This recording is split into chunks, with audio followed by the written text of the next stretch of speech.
So friends, आज का ये जो अपडेट है इसमें हम लोग रीजनिंग के क्वेश्चंस डिस्कस करने वाले हैं। रीजनिंग के बेसिक सवाल रहेंगे, सभी तरीके के एग्जाम्स के लिए हेल्पफुल ये रहने वाले हैं। चाहे आपका एनएचएम का एग्ज़ाम हो, चाहे आप लोगों का यहाँ पे रेलवे का एग्ज़ाम हो, चाहे आप लोगों का यहाँ पे पुलिस भर्ती का एग्ज़ाम हो, चाहे यहाँ पे आप लोगों का एसएससी का एग्ज़ाम हो, और भी जितने भी स्टेट गवर्नमेंट के एग्ज़ाम्स रहते हैं सभी में रीजनिंग पूछी जाती है। तो चलिए देखिए, बिल्कुल भी टाइम वेस्ट नहीं करते हैं, सीधे से बढ़ते हैं सवालों की ओर। तो सवाल इसमें आप लोगों से यहाँ पे पूछा जा रहा कि भोपाल का संबंध यदि मध्य प्रदेश से है तो भुवनेश्वर का संबंध किससे रहेगा?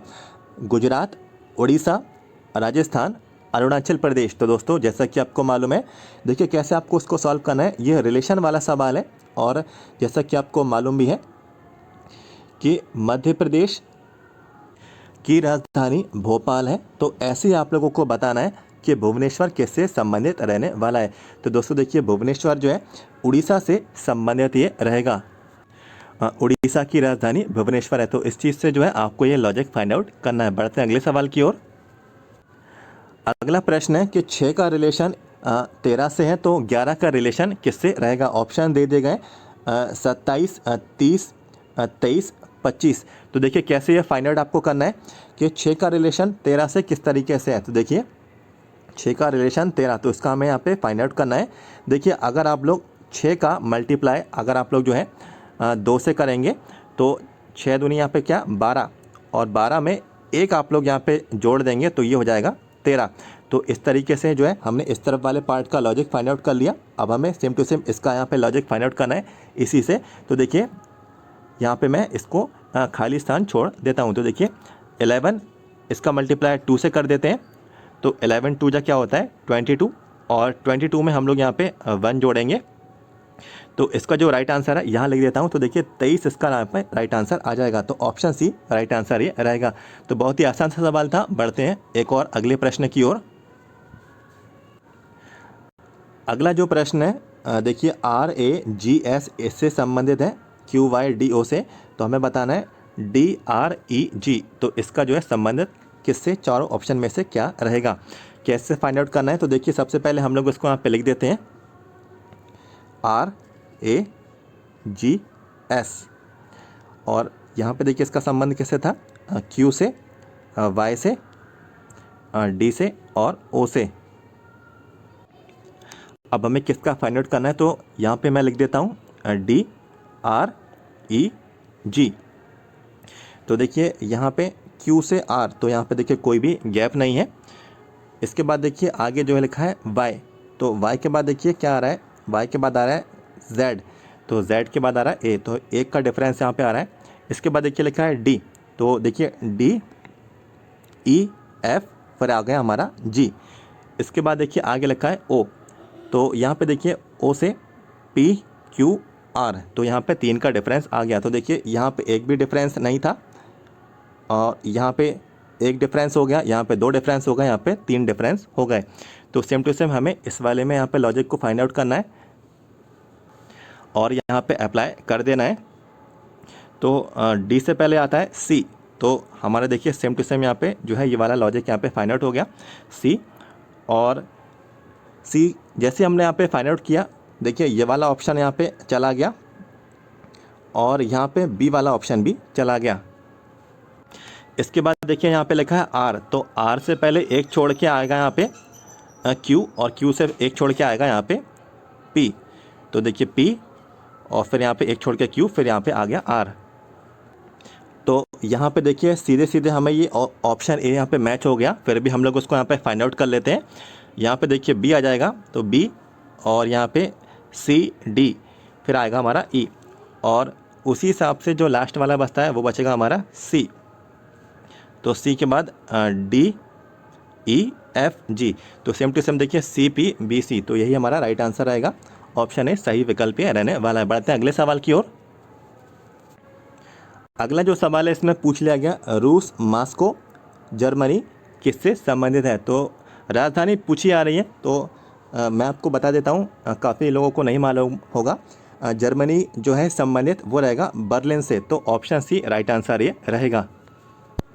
अगला जो सवाल है देखिए, बाइबल संबंधित है ईसाई से, तो कुरान जो है किससे संबंधित है? तो ईसाइयों की जो पवित्र जो किताब है उसको बाइबल बोला जाता है।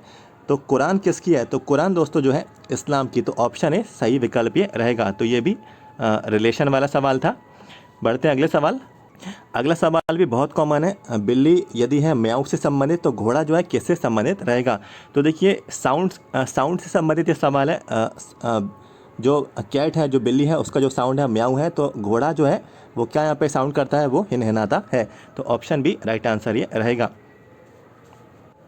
इसके बाद अगला सवाल है 7 का रिलेशन 50 से है तो 11 का रिलेशन इनमें से क्या रहेगा? तो देखिए 7 का रिलेशन 50 से कैसे है, यहाँ पे मैं लिख देता हूँ। तो देखिए यदि 7 × 7 तो 7 7 जा क्या होता है? ये होता है 49। और 49 में जब आप लोग जो है +1 कर देंगे तो ये आ जाएगा 50। सेम टू सेम यही लॉजिक हम लोग यहाँ पे इसमें भी फाइंड आउट कर लेते हैं। तो 11 × 11, चूँकि स्क्वायर हो रहा था तो यहाँ पे भी स्क्वायर ही होगा। तो 11 × 11 क्या होता है? 121। आपको मालूम भी होगा 11 का स्क्वायर 121 होता है। और +1 कर देते हैं तो क्या हो जाएगा? 122। 122 क्या यहाँ पे ऑप्शन है? जी हाँ दोस्तों, देखिए ऑप्शन है यहाँ पे इसका सही विकल्प ये रहेगा। अगला सवाल है देखिए MNOP PQRS। तो यहाँ पे देखिए कोई भी डिफरेंस नहीं है। MNOP PQRS, तो ऐसे हमें देखिए इसका ये फाइंड आउट करना है EFGH। तो देखिए यहाँ पे P से ही ख़त्म हो रहा था, P से ही यहाँ पे शुरू हो रहा है। तो यहाँ पे जो है S से ख़त्म हो रहा था, यहाँ पे S से ही शुरू होगा। तो EFGH और HIJK। तो HIJK क्या यहाँ पे देखिए ऑप्शन है? देखिए ऑप्शन है यहाँ पे मैच कर गया, यही इसका सही विकल्प होगा। तो बहुत ही आसान था, बेसिक सवाल है। अब अगला जो सवाल है इसमें जो है आप लोगों को यहाँ पे अपना थोड़ा माइंड, आप लोगों को यहाँ पे कॉमन सेंस आपको यहाँ पे इस्तेमाल करना होगा। बहुत ही इजी सवाल है। और यहाँ पे देखिए 12 का रिलेशन 36 से है तो आपको 1/3 का बताना है रिलेशन।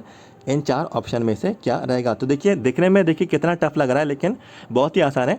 देखिए 12 का रिलेशन 36 से कैसा है?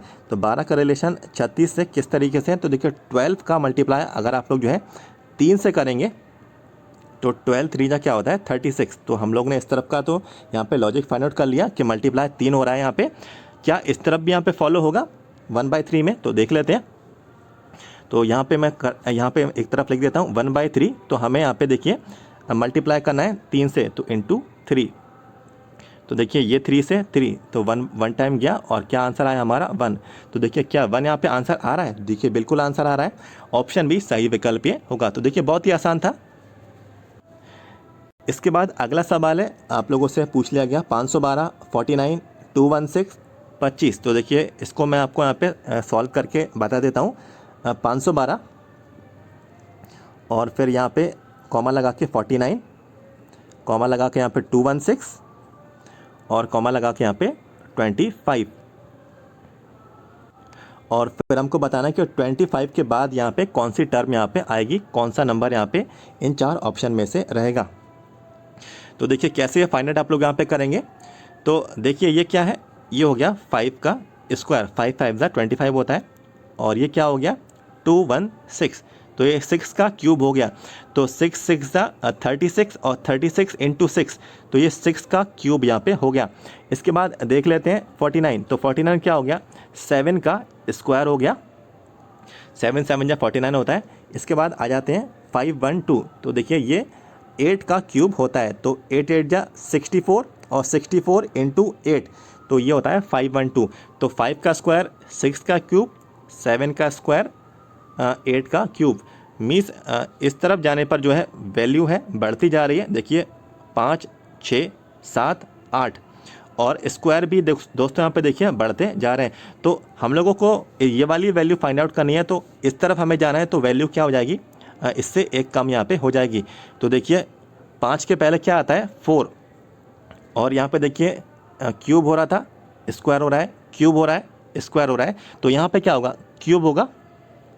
तो 4 4 जा 16 और 16 × 4, तो 4 का क्यूब होता है 64। तो ये हमारा आंसर आ गया। ऑप्शन सी सही विकल्प ये रहेगा। तो बहुत ही आसान था। एक और सवाल है हम लोग यहाँ पे सॉल्व करते हैं। तो अगला जो सवाल है ये भी देखिए बहुत ही आसान है। 7 10, 8, 11, 9, 12, फिर हमें बताना है अगली वैल्यू यहाँ पे क्या आएगी। देखिए 7 से 8, 8 से 9 और 9 से क्या आ जाएगा 10। तो देखिए सीधे सीधा हम लोग को यहाँ पे आंसर मिल गया। ऑप्शन बी सही विकल्प ये रहेगा। कुछ भी आप लोगों को इसमें यहाँ पे करने की ज़रूरत नहीं थे, डायरेक्ट हम। इसके बाद अगला जो सवाल है ये देखिए, आपको इस तरीके से डायग्राम्स दिए गए। इन डायग्राम्स को क्या बोला जाता है, वेन डायग्राम्स। तो वेन डायग्राम्स जो है इसमें आपको रिलेशन बताना पड़ता है। जैसे कि देखिए आपको बोला है इंडिया, हरियाणा, वर्ल्ड। तो यहाँ पे इन तीनों में कौन सा वेन डायग्राम जो है इन तीनों रिलेशन को यहाँ पे सेटिस्फाई करता है और ये इसको फॉलो करता है। तो देखिए वर्ल्ड है, तो वर्ल्ड में ही इंडिया है और इंडिया में ही हरियाणा है। तो देखिए वर्ल्ड के लिए, ये वर्ल्ड के लिए हम लोग ने इस तरीके से आप इसको डिनोट कर दिया, ये वर्ल्ड है। और वर्ल्ड के अंदर ही क्या है, इंडिया है, तो इंडिया हमने इसके अंदर डिनोट कर दिया। और इंडिया के अंदर क्या है, हरियाणा। तो ये जो है हमने इसको फाइंड आउट कर लिया। देखिए ऑप्शन डी हमारा आंसर ये आ गया। तो कुछ इस तरीके से जो है आप लोगों को जो है इस तरीके से आपको ये फाइंड आउट करना पड़ता है और ये रिलेशन आपको जो है यहाँ पे निकालना पड़ता है। बढ़ते हैं एक और इसी तरीके के सवाल की ओर। तो अगला जो सवाल है, जैसे कि देखिए इसमें पूछ लिया गया best relation between pigeon, pigeon means कबूतर, या और यहाँ पे देखिए अगला है बर्ड और डॉग। तो देखिए पिजन और बर्ड ये एक ही कैटेगरी के हैं और डॉग जो है ये अलग कैटेगरी का रहता है। तो देखिए बर्ड्स में ही आता है पिजन, तो बर्ड्स को हमने इस तरीके से डिनोट कर दिया। और बर्ड्स के अंदर आता है पिजन, तो पिजन को हमने इसमें यहाँ पे डिनोट कर दिया। और डॉग जो है ये अलग होता है, तो अलग से हमने इसको यहाँ पे डिनोट कर दिया। तो देखिए ऑप्शन है हमारा यहाँ पे राइट आंसर ये आ गया। और इसी तरीके से आप लोग भी जो है इन्हीं स्टेप्स को फॉलो करके आप लोग जो है आंसर फाइंड आउट कर सकते हैं। अपडेट पसंद आए तो लाइक कर देना, चैनल को सब्सक्राइब कर देना। Thank you so much.